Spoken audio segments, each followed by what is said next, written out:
ഗ്ലൂട്ടതയോൺ കഴിച്ചാൽ ഗ്ലോ കിട്ടുമോ? ഇതൊരു ട്രെൻഡാണോ അതോ ട്രീറ്റ്മെൻ്റ് ആണോ? ഇപ്പോൾ സോഷ്യൽ മീഡിയ മുഴുവനും ഗ്ലൂട്ടതയോൺ കഴിച്ചാൽ കിട്ടുന്ന ഗ്ലോനെ കുറിച്ചാണല്ലോ അല്ലേ.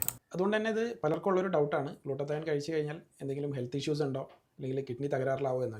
ഈ ഗ്ലൂട്ടതയോൺ എന്ന് പറയുന്നത് ആക്ച്വലി നമ്മുടെ ലിവർ പ്രൊഡ്യൂസ് ചെയ്യുന്ന ഒരു നാച്ചുറൽ ആയിട്ടുള്ളൊരു ആൻറ്റി ഓക്സിഡൻ്റ് ആണ്. ഒരു ബാലൻസ്ഡ് ഡയറ്റ്, ഇലക്കറികൾ, മതിയായിട്ടുള്ള ഉറക്കം, എക്സർസൈസ്, ഇതെല്ലാം ഗ്ലൂട്ടതയോണിൻ്റെ നാച്ചുറൽ ലെവൽ മെയിൻറ്റെയിൻ ചെയ്യാനായിട്ട് നമ്മളെ ഹെൽപ്പ് ചെയ്യുന്നു.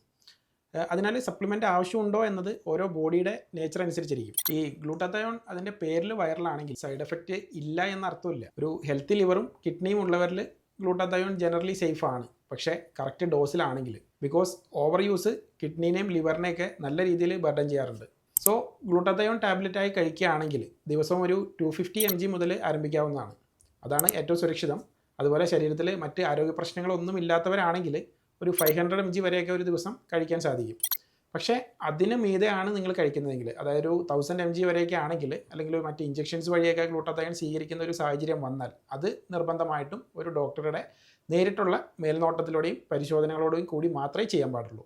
അതുപോലെ ഇതൊരു സർട്ടിഫൈഡ് ബ്രാൻഡാണോ, അതായത് ഒരു തേർഡ് പാർട്ടി ടെസ്റ്റഡ് ആണോ എന്നത് നിർബന്ധമായിട്ടും പരിശോധിക്കണം. സോ ഗ്ലൂട്ടതയോൺ എടുക്കുന്നവർ ഈ കാര്യങ്ങൾ ഒരു കാരണവശാലും അവഗണിക്കരുത്. ഗുണത്തേക്കാൾ കൂടുതൽ ദോഷം ചിലപ്പോൾ സംഭവിച്ചേക്കാം. Velith Homeopathy, on a mission to cure.